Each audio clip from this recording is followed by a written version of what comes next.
Today's insights. When confronted with the death of those we love, we're often tempted to either deny how painful it is or to live without hope, only seeing the grief. In John 11, Jesus holds together both the horror of death and the sure promise of life.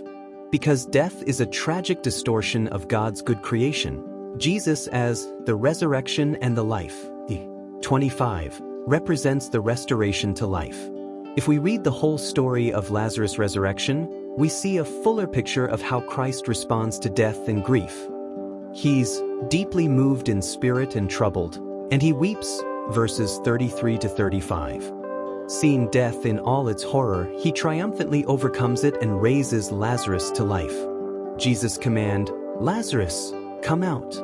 The 43 points to the hope of our own bodily resurrection. John 11 verses 14 to 27. Today's devotional. Recently, my car needed work. The mechanic's shop was close, a mile from my home, so I decided to just walk home. But as I shuffled along next to a bustling thoroughfare, I noticed something. Everyone else was moving so fast. This isn't rocket science. Cars go faster than pedestrians. Zip, zip, zip. As I ambled home, I had a realization. We're so used to moving fast.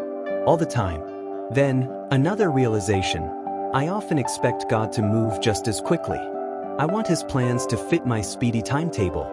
When Jesus lived on earth, His seemingly slow pace sometimes disappointed His friends. In John 11, Mary and Martha sent word that their brother, Lazarus, was sick. They knew Jesus could help, verses 1 to 3. But He arrived some 4 days later, 17, after Lazarus had died. "Lord," Martha said to Jesus, "if you had been here, my brother would not have died."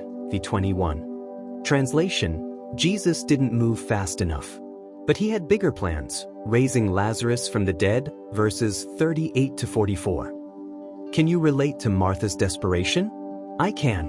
Sometimes, I long for Jesus to move more quickly to answer a prayer. Sometimes it seems like He's late, but Jesus' sovereign schedule is different from ours. He accomplishes His saving work on His timetable, not ours. And the ultimate outcome displays His glory and goodness in ways that are so much greater than our plans. Reflect and pray. When have you been disappointed that Jesus seemingly didn't answer a prayer, only to realize He was accomplishing something bigger? How did that realization affect your perception of God and His sovereignty?